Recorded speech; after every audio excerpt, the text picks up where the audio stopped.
America और उसके अधिकारियों की बेचैनी दिखाते हैं, जिन्हें आजकल सिर्फ भारत के सपने आ रहे हैं और वो लगातार ये कह रहे हैं कि काश भारत हमारा फिर से दोस्त बन जाए। कल डोनाल्ड ट्रंप ने ये कहा कि उनके देश की कंपनियां भारत के साथ व्यापार नहीं कर पा रही हैं क्योंकि भारत ने अमेरिका पर बहुत ऊंचे टैरिफ लगा रखे हैं। और आज पीटर नवारो, जो ट्रंप के सलाहकार हैं, वो ये कह रहे हैं कि भारत की चीन और रूस के साथ नजदीकियां अच्छी नहीं हैं और उन्हें ये देखकर अफसोस होता है कि दुनिया के सबसे बड़े लोकतंत्र के नेता मोदी दुनिया के दो सबसे बड़े अधियागवादी शासकों पुतिन और शी जिनपिंग के साथ खड़े हैं। ये समझ से बाहर है कि वो ऐसा क्यों कर रहे हैं।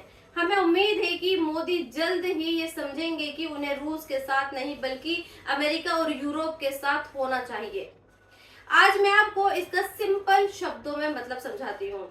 आपको याद होगा कि पिछले दिनों जब ईरान और इजराइल के बीच युद्ध चल रहा था तो ट्रंप ने ये युद्ध चंद दिनों में रुकवा दिया था और ईरान को धमकी देते हुए ये कहा कि अगर उसने युद्ध नहीं रोका तो फिर इसका अंजाम बुरा होगा।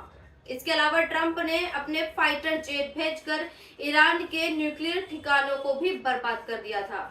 लेकिन आज यही अमेरिका भारत के सामने गिड़गिड़ा रहा है और टीवी चैनल पर बैठकर ये कह रहा है कि भारत को उससे दोस्ती करनी चाहिए, ना कि चीन और रूस से।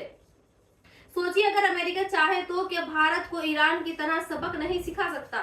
लेकिन आज वो ऐसा इसलिए नहीं कर रहा क्योंकि उसे पता है कि अगर उसने ऐसा किया तो फिर इसका अंजाम उसे भुगतना पड़ेगा, क्योंकि भारत की बागडोर उस मोदी के हाथ में है जो गोली का जवाब बम से देने की हैसियत और हिम्मत रखता है।